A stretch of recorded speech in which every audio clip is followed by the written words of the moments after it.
A congratulations is in order for Takashi Miike, who has now made 100 features. He'll probably finish 2 more films by the time you finish this review. Some of them have been great, others downright weird, and a lot of them weirdly great. He's no stranger to action movies, in particular samurai movies, as shown by the brilliant 13 Assassins, which I thought was incredible, and his acclaimed Harakiri remake, which I haven't seen.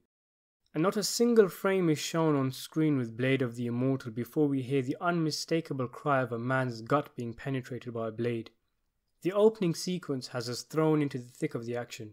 The warrior Manji fights off numerous goons, defending both himself and his sibling.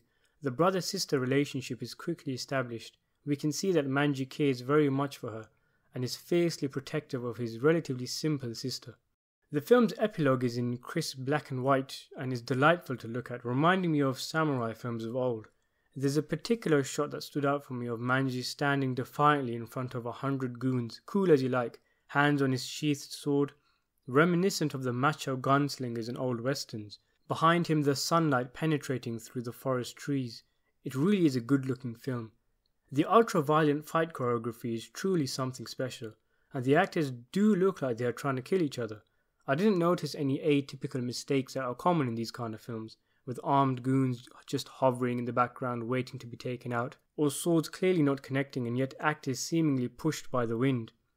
The actors don't make mistakes, but the main character does. He isn't immune to taking a hit, and when it does, you can for a split second see it coming. You can see that in and amongst the clinking of clashing swords and the satisfying splattering of separating body parts, he leaves his guard down for a split second and then he is punished for it.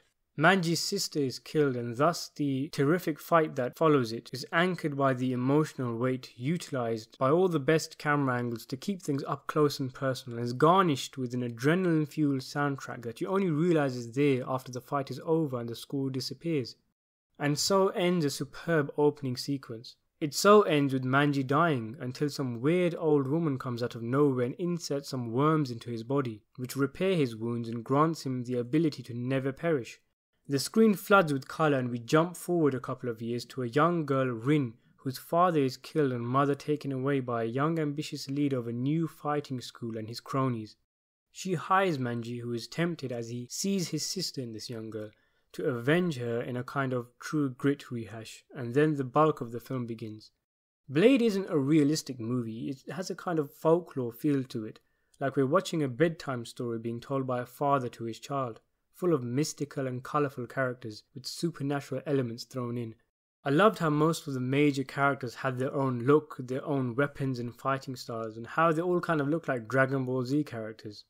It's a simple done-to-death story that feels fresh and exciting. You'd think that seeing an invisible hero mowing down villains and quipping while he does it could get boring, but somewhere in the story the worms inside him get poisoned, decreasing the rate in which they heal him, and opening up the possibility that he might be able to die. I appreciated the characterization of even the most minor of characters. For example, minutes after we never see her again, we learn that Rin's mother is disappointed that her daughter isn't more ladylike and worries for her future. Little things like that really go a long way in getting us to relate to the characters.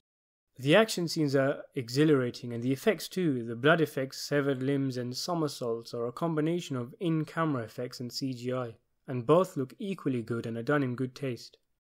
There is another layer under all the action, if you can find it. There's a message in there somewhere for the girl, touching on the futility of revenge, and something about empathy too.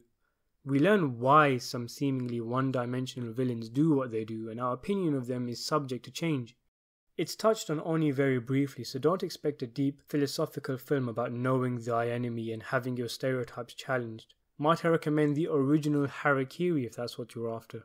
In conclusion, the vibe I got from Blade was that of a well-done action blockbuster. It was just a fun romp and a really enjoyable way to spend 2 and a bit hours of an afternoon. I'm tempted to give it an 8 out of 10, but that might be a bit too generous. I'll settle at 7.5. Thanks for watching.